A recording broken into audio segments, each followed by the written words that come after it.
Mais uma vez, nos reunimos para que a gente tenha uma sessão de estudos do Livro dos Médiuns de Allan Kardec. Hoje é a sessão de número 13 de 2024. Hoje, dia 3 de abril de 2024, estamos no capítulo 31 sobre as dissertações espíritas. E hoje nós vamos falar das comunicações apócrifas. Apócrifa significa falsa, desprovida de verdade ou de origem duvidosa, enfim, algo que não dá para ter um crédito total. Então, Kardec se preocupava também em, além das mensagens verdadeiras dos espíritos, aquelas consideradas por ele, depois de passado pelo crivo da razão, e até mesmo com o auxílio dos que o auxiliavam nessa tarefa, ele, incluindo as cartas que enviava para várias casas espíritas, médiuns de confiança, então ele passava tudo pelo crivo da razão, o que era muito natural, o que era bastante verdadeiro nele. Então, hoje nós vamos tratar das comunicações apócrifas. Bom, então ele começa dizendo: há muitas vezes comunicações de tal maneira absurdas, embora assinadas por nomes os mais respeitáveis, que o mais vulgar bom senso demonstra sua falsidade. Então, não era algo assim tão difícil de desconfiar. Então, quando tinha comunicações até absurdas, né, ele pedia para que a gente realmente avaliasse. Sempre devemos ser assim. E numa casa espírita, num grupo espírita, deve haver sempre essa, não desconfiança, mas não aceitar qualquer, entre aspas, verdade vinda dos espíritos. Porque os espíritos nada mais são do que pessoas que tiveram uma experiência aqui, que podemos dizer que viveram uma experiência reencarnatória, ou muitas aqui, e retornam para o plano espiritual do mesmo jeito, ou seja, com as mesmas virtudes, com os mesmos defeitos, da mesma maneira. Então, é importante que a gente realmente avalie cada comunicação. Mas há aquelas em que o erro é disfarçado pela mistura com princípios certos, iludindo e impedindo, às vezes, que se faça a distinção à primeira vista, mas elas não resistem ao exame sério. Então, quando pressiona um pouco, encosta na parede, o espírito ele cede, né? Então, vamos dar algumas a seguir, né? Algumas é, comunicações, né? Como exemplo. Então, vamos lá. Essa, por exemplo, é de São Vicente de Paulo. A criação perpétua e incessante dos mundos é para Deus como uma espécie de gozo perpétuo, porque ele vê continuamente seus raios se tornarem cada dia mais luminosos em felicidade. Não há número para Deus como não há tempo. Eis porque centenas ou milhões não são mais nem menos para ele. É um pai cuja felicidade se forma da felicidade coletiva de seus filhos. A cada segundo da criação, ele vê uma nova felicidade vir e se fundir à felicidade geral. Não há parada nem suspensão nesse movimento perpétuo, nessa grande felicidade incessante que fecunda a terra e o céu. Não conhecemos no mundo mais do que uma pequena fração, e tendes, irmãos, que vivem em latitudes que o homem ainda não conseguiu atingir. Então, ele está falando de uma criação constante, até aí nada demais. Só que neste planeta, e dizendo que existem lugares aqui que ainda a gente não conhece, né? Ainda mais nos dias de hoje, onde é possível ir a qualquer lugar, em qualquer profundidade, qualquer altura, né? Porque o homem evoluiu muito em tecnologia. Então, mas naquela época já o mundo todo já era conhecido. Então, ele está dizendo aí que tem lugares ainda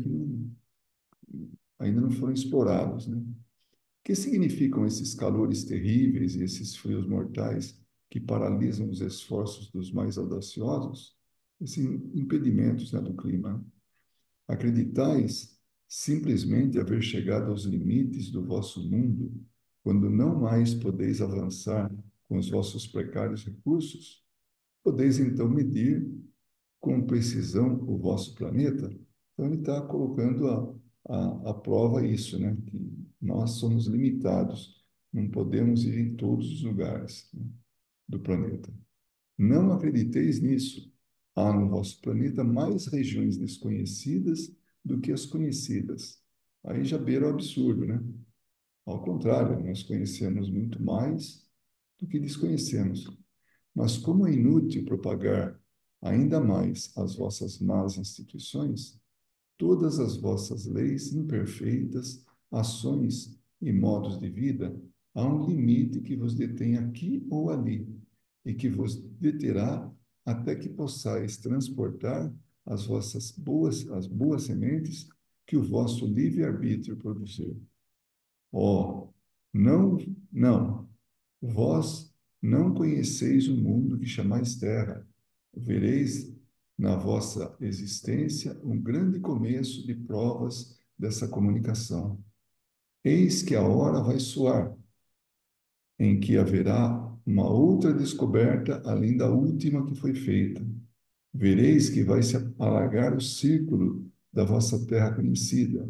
E quando toda a imprensa cantar essa hosana em todas as línguas, vós, pobres crianças, que amais a Deus e procura o seu caminho, o sabereis antes mesmo que aqueles que darão o seu nome à nova terra.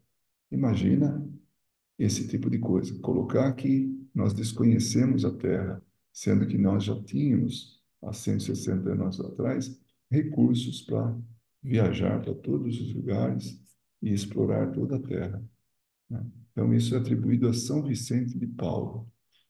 Aí vem a observação de Kardec, uma explicação dele, né? Do ponto de vista do estilo, essa comunicação não suporta críticas. Então, ele é bastante assim, claro, né, que não é verdadeiro. As incorreções, os pleonasmos são aquelas repetições, né, repetir as coisas. Os torneios viciosos saltam aos olhos de quem quer mais, quem quer, de quem quer que seja um pouco letrado. Mas isso não provaria nada contra o nome com que está assinada. Atendendo-se a essas imperfeições, poderiam provir da insuficiência do médium, como já demonstramos. Então, ao longo do estudo, a gente já percebeu que o médium é fator limitante para as comunicações. O que pertenceria ao espírito seria a ideia. Ora, quando ele diz que há no nosso planeta mais regiões desconhecidas do que conhecidas, que um novo continente vai ser descoberto, isto é, para um espírito que se diz superior, dar prova da mais profunda ignorância. Então, a gente analisando, avaliando, vai ver que é um espírito que não tem conhecimento, é um pseudo-sábio, é alguém que vem dar conselhos sem ter nem para ele para oferecer.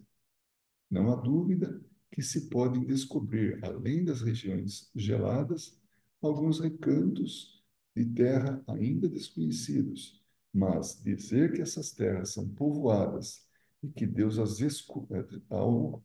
as ocultou dos homens, a fim de que eles não levassem para elas as suas más instituições, é ter demasiado confiança na cegueira daqueles que recebem semelhantes absurdos.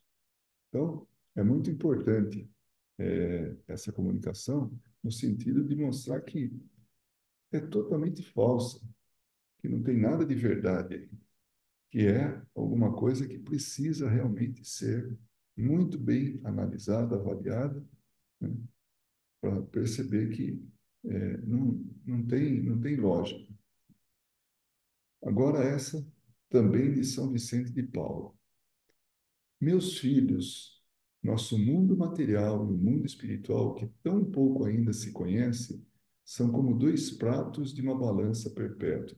Então, ele começa mais ou menos na mesma linha da última comunicação, que pretensamente seria atribuído a ele. Aqui, até aqui, as nossas religiões, as nossas leis, os nossos costumes e as nossas paixões fizeram de tal maneira pender o prato do mal para elevar o dom do bem, que temos visto o mal reinar soberano sobre a terra. Então, ele está dizendo que o mal é o que está hoje vencendo tudo, né? Através dos séculos, é sempre a mesma lamentação que sai da boca do homem. E a conclusão fatal é a injustiça de Deus. Então, o homem reclama e fala que Deus é injusto, né? Permitir todas essas barbaridades, ou promover tudo isso, essas diferenças, o mal que está presente na Terra. Há mesmo os que vão até a negação da existência de Deus. Vedes tudo aqui e nada lá. Vedes o supérfluo que fere a necessidade, o ouro que brilha junto à lama, todos os contrastes, os mais chocantes, que deveriam provar a vossa dupla natureza. De onde vem isso? De quem a falta? Eis o que é necessário procurar com tranquilidade e com imparcialidade. Então, tudo isso, essas diferenças, todas essas injustiças atribuídas a Deus, ele vai dizer onde é que a gente deve encontrar essa imparcialidade, né? Quando se deseja sinceramente encontrar um bom remédio, a gente o encontra. Pois bem, malgrado essa dominação do mal sobre o bem, vossas próprias faltas, por que não vedes o resto seguir direita a linha traçada por Deus? Então, o homem só está vendo aquilo que é incorreto, né? O trágico, mas não vê o que está indo traçado por Deus. Essa é a proposta dele nessa comunicação. Vedes as estações que se desarranjarem, então, vê as estações do ano se misturarem, o calor e o frio se chocarem inconsideravelmente, o calor e o frio conviver junto, a luz do sol esquecer-se de clarear a terra esquecer no seu seio a semente que o homem ali depositou, vede cessarem os 1000 milagres perpétuos que se produzem aos nossos olhos, desde a germinação da erva até o nascimento da criança, homem futuro? Mas, se tudo vai bem do lado de Deus, tudo vai mal do lado do homem. Qual o remédio para isso? É bem simples: aproximar-se de Deus, amarem-se, unirem-se, entenderem-se, seguirem tranquilamente a estrada, cujas marcas se percebem com os olhos da fé e da consciência. De novo, Vicente de Paulo. E a observação de Kardec é: essa comunicação foi recebida no mesmo círculo da anterior. Então, o mesmo grupo de médiuns recebeu essa segunda comunicação apresentada aqui, né, de Vicente de Paulo. A primeira, anterior a essa que a gente viu, né? E essa agora. Mas que diferença daquela! Não só pelas ideias, mas também quanto ao estilo. Tudo nela é justo, profundo, sensato, e certamente São Vicente de Paulo não a negaria. Eis porque, sem temor, lhe podemos atribuir. Então, nesse caso, ele está dizendo que, sim, poderia ser de São Vicente de Paulo, porque ela tem um conteúdo, ela está mostrando alguma coisa. Essa próxima é atribuída a Napoleão Bonaparte, que foi imperador da França, né? General, depois imperador da França. Avante, filhos, cerrai as vossas fileiras, quer dizer, que vossa união faça a vossa força. Vós que trabalhai-vos na fundação do grande edifício, velai e trabalhai sempre para consolidar a sua base e poderes, então levá-lo alto, bem alto. O progresso é imenso por todo o nosso globo. Uma quantidade inumerável de prosélitos, que são assim aqueles que aderem a uma religião, né? Se enfileira sob a nossa bandeira. Então, esses que vão aderindo, né, a, a essa fileira e sob a bandeira, né, dessa, dessa religião, vamos chamar assim, dessa orientação. Muitos céticos e mesmo os mais incrédulos também se aproximam. Avante, filhos, marchai de coração erguido, cheios de fé. A rota que seguis é bela. Não esmoreçais, não desistam, não amoleçam. Segui sempre em linha reta, servindo de guias aos que vêm atrás. Eles serão felizes, muito felizes. Então, olha a linguagem que ele está usando. Depois Kardec vai falar desse tipo de coisa. Marchai, filhos, não precisais da força das baionetas para sustentar a vossa causa. Precisam apenas de fé. A convicção, a fraternidade e a união, eis as vossas armas. Com elas sois fortes, mais poderosos do que todos os potentados do mundo reunidos. Não obstante seus exércitos, suas frotas, seus canhões e suas metralhas. Então, está dando um encorajamento a essa população. Vós que combateis pela liberdade dos povos e pela regeneração da grande família humana, avançai, filhos, coragem e perseverança que Deus vos ajudará. Boa noite e até a vista. Napoleão. Aí Kardec põe como observação: Napoleão era, em vida, um homem grave e sério como poucos. Então, ele era sério, ele não falava brincadeiras, nada disso, né? Todos conhecem o seu estilo breve e conciso. Teria degenerado após a morte, tornando-se verboso e burlesco, verboso assim, que fala bastante, fala pelos cotovelos, né? E burlesco, que assim, que faz chacota, que faz brincadeira, e não é sério. Essa comunicação pode ser de algum soldado que se chamava Napoleão. Então, Kardec coloca dessa maneira.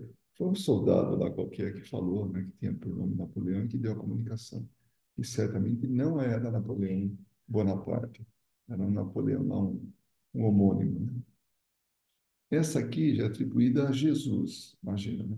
Mas vamos lá. Filhos da minha fé, cristãos da minha doutrina esquecida sob as ondas grosseiras ou interesseiras da filosofia dos materialistas. Segui-me pelo caminho da Judéia. Segui a paixão de minha vida. Contemplai agora os meus inimigos, vede os meus sofrimentos, os meus tormentos e o meu sangue derramado pela minha fé. Então, está bem religioso aí, né? Esse começo. Filhos espiritualistas da minha nova doutrina. Então, a primeira era o cristianismo, agora já está falando da doutrina espírita. Estais pronto a suportar, a enfrentar as ondas da adversidade, os sarcasmos de vossos inimigos. Então, que a gente esteja pronto para suportar todas essas adversidades, essas dificuldades e mesmo o sarcasmo dos inimigos do Espiritismo. A fé avança sem cessar, seguindo a vossa estrela, que vos levará ao caminho da felicidade eterna, como a estrela conduziu pela fé os magos do Oriente à manjedoura. Sejam quais forem as vossas adversidades, sejam quais forem as vossas penas e as lágrimas que derramardes nessa esfera de exílio, tende coragem, persuadi-vos de que a alegria que vos inundará no mundo dos espíritos estará muito acima dos tormentos da vossa existência passageira. O vale de lágrimas é um vale que deve desaparecer para dar lugar à brilhante morada da alegria, da fraternidade e da união, a qual, por vossa obediência à santa revelação, chegareis. Santa revelação é a revelação é, do Espiritismo, né?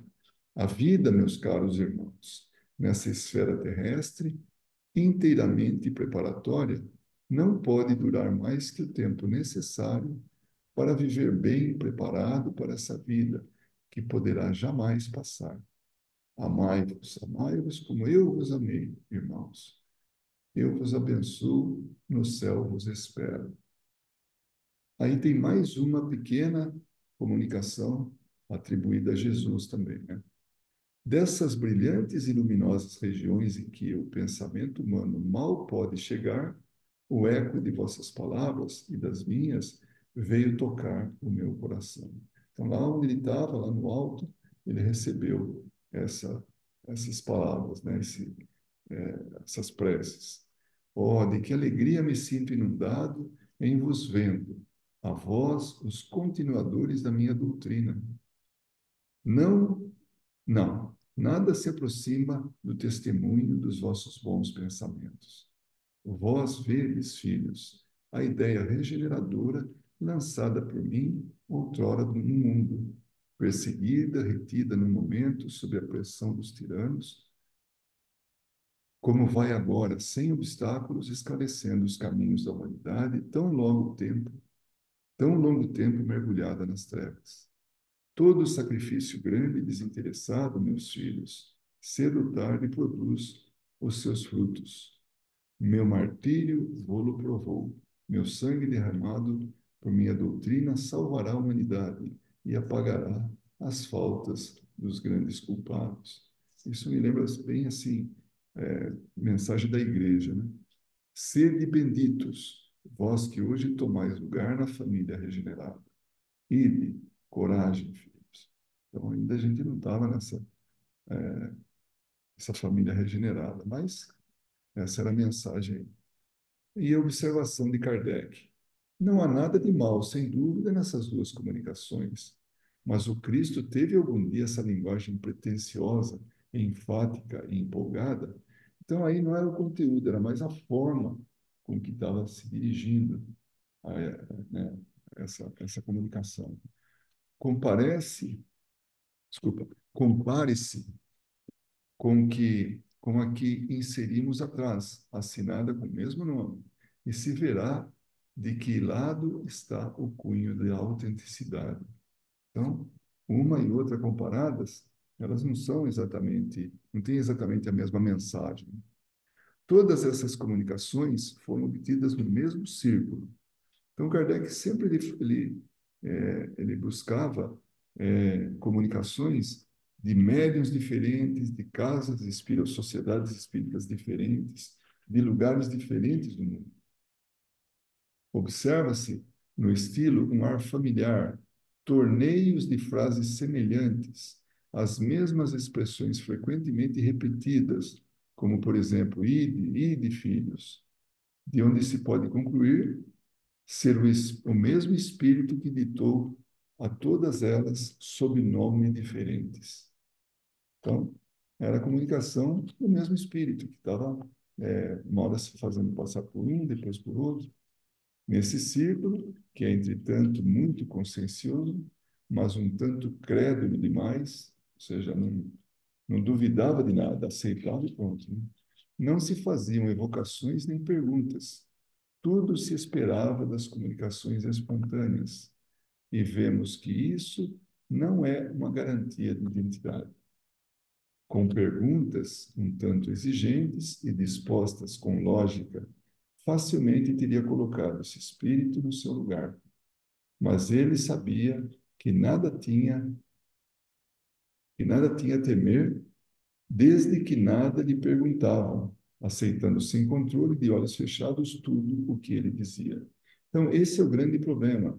A gente não desconfiar que pode haver uma mistificação.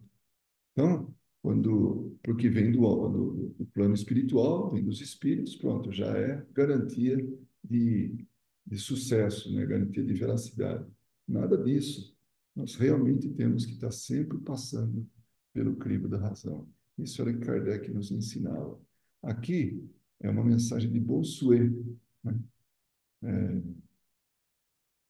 Atribuída a ele. Vamos lá. Então, o espírito começa a comunicação dessa maneira. Como é bela, não, que bela é a natureza, como a providência é prudente em sua previdência. Mas a vossa cegueira e as vossas paixões humanas vos impedem de adquirir paciência na prudência e na bondade de Deus. Vós vos lamentais pela menor contrariedade, pelo menor atraso nas vossas previsões. Sabei, então, vacilantes, impacientes, que nada ocorre sem motivo previsto, sempre determinado em benefício de todos. A razão desses atrasos é a necessidade de reduzir a nada homens de respeitos hipócritas, as vossas previsões de anos maus para as vossas colheitas. Então, ele está dizendo assim do quanto o homem é incrédulo, né? Deus inspira muitas vezes aos homens a preocupação do futuro para os elevar à previdência, né, para se precaver, né? E vede como são grandes os recursos para resolver os vossos temores, propositalmente suscitados, e que, no mais das vezes, ocultam intenções ávidas, mais do que do que aprisionar com prudência, inspirada no sentimento de humanidade, em favor dos pequenos. Vede as relações de nações para nações, que daí resultarão. Vede quantas transações deverão realizar-se, quantos recursos virão concorrer para remediar os vossos temores. Porque vós o sabeis, tudo se encadeia, grandes e pequenos terão trabalho. Então, ele está mostrando um mundo de muito progresso, de muita fartura, de muita oferta de oportunidades. Então, não vedes, desde logo, nesse movimento, uma fonte de certo bem-estar para a classe trabalhadora, mais trabalhadora dos estados, classe realmente interessante, que vós, os onipotentes da terra, considerais como gente que podereis talhar à vontade, criada para as vossas satisfações? Pois bem, o que acontece depois de todo esse vai-vem de um extremo a outro? Acontece que, uma vez bem providos, muitas vezes o tempo muda. O sol, obedecendo aos desígnios de seu Criador, amadureceu em alguns dias as vossas colheitas. Deus pôs a abundância onde a vossa cobiça pensava na escassez. E malgrado malgrado vosso, né, a despeito do que vocês queiram, os pequenos poderão viver sem suspeitardes. Fostes a contragosto a causa de uma era de abundância. Entretanto, acontece, Deus às vezes o permite, que os maus conseguem êxito em seus projetos cúpidos, ambiciosos, né? Egoístas. Mas então é um ensinamento que Deus quer dar a todos. É a previdência humana que ele quer estimular. É a ordem infinita que reina na natureza e que os homens devem imitar para enfrentar os acontecimentos com coragem, para suportá-los com resignação. Quanto aos que se aproveitam calculadamente dos desastres, crede que são punidos. Deus quer que todos os seres vivam. Deus quer que todos os seus seres vivam. O homem não deve jogar com a necessidade sem traficar com o supérfluo. Justo nos seus benefícios, grande na sua clemência, demasiado bom ante a nossa ingratidão. Deus, nos seus desígnios, é impenetrável. Então, essa é a, a mensagem atribuída a Bossuet. E aí a gente percebe quando tem um lado materialista, puramente materialista, né, nessa mensagem, só resolvendo os problemas imediatos, sem falar de uma vida espiritual. Mas vamos lá ver a observação de Kardec. Essa comunicação não contém seguramente nada de mal. Contém mesmo ideias filosóficas profundas e conselhos muito prudentes, que poderiam enganar quanto à identidade, pessoa pouco versada em literatura. Então, se alguém tem muito, muito conhecimento, né, muita cultura, não vai perceber que isso que não é verdadeiro, né? Que é apócrifa, essa mensagem. O médium que a recebeu, submetendo-a ao exame da Sociedade Espírita de Paris, viu que esta se levantou numa só voz para declarar que ela não poderia ser de Bossuet, desculpa, São Luís, consultado a respeito, respondeu. Aí ele pergunta para São Luís, né? Isso é real, não é? Né? Aí vem a resposta. Essa comunicação em si mesma é boa, mas não acrediteis que foi Bossuet quem a ditou. Um espírito a escreveu, talvez um pouco sob a sua inspiração, e por, é, e pôs por baixo o nome do grande bispo para que mais facilmente ela fosse aceita, mas pela linguagem devereis reconhecer a substituição. É do espírito que colocou o seu nome após o de Bossuet. Então, São Luís explica que não era ele, né? Podia até ter sido inspiração dele, mas não era dele, principalmente pela linguagem, né? Além do conteúdo, né? Esse espírito, interrogado sobre o motivo que o levou a agir dessa maneira, declarou. Então, eles conseguiram falar com o espírito que se fez passar por Bossuet. Eu tinha desejo de escrever alguma coisa a fim de me fazer lembrar pelos homens. Vendo que era fraco, quis juntar-lhe o prestígio de um grande nome. Então, na comunicação, ele pôs uma grande assinatura para que ela fosse considerada, né? Mas não pensaste que podia reconhecer que não era de Bossuet? Ele pergunta para o espírito. Aí o espírito responde: quem sabe o que pode acontecer ao certo? Vós podereis enganar-vos. Outros, menos esclarecidos, a teriam aceitado. Então, com aquele grupo, ele não teve êxito. Mas num outro grupo, mais crédulo, que aceitasse qualquer coisa, ele podia ter sucesso, né? Com efeito, a facilidade com que certas pessoas aceitam tudo o que vem do mundo invisível, sob a cobertura de um grande nome, é o que encoraja os espíritos mistificadores. Então, aí ele fala das pessoas que aceitam tudo. Então, não é para fazer isso, não é para aceitar tudo aquilo que vem dos espíritos, porque aceitando, agindo dessa maneira, encoraja espíritos mistificadores. Devemos aplicar toda a nossa atenção em desfazer as tramas desses espíritos, mas só o podemos fazer com a ajuda da experiência adquirida através de um estudo sério. Olha, de novo, Kardec mandando a gente estudar. Por isso, repetimos sem cessar: estudai antes de praticar, pois é esse único meio de não terdes de adquirir a experiência à vossa própria custa. Então, ele manda a gente realmente estudar, antes mesmo da prática. Então, na teoria, é muito importante que a gente venha acumular os instrumentos, as ferramentas, para que a gente possa fazer um bom trabalho. Então, esse foi a nossa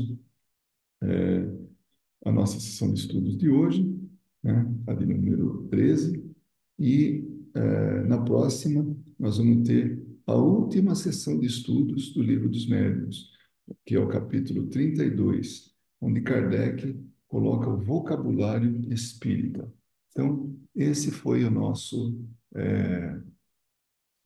tema de hoje, a nossa sessão de estudos, e eu agradeço por você ter chegado até o final desta gravação. Que Jesus abençoe-nos a todos, aos nossos familiares, nossos lares, nossos locais onde frequentamos, e que tenhamos sempre a oportunidade de aprender cada vez mais sobre esse mundo espiritual, esse mundo que é o real, esse mundo para o qual nós nos preparamos aqui na Terra, como uma experiência reencarnatória. Muito obrigado e até a próxima sessão de estudos.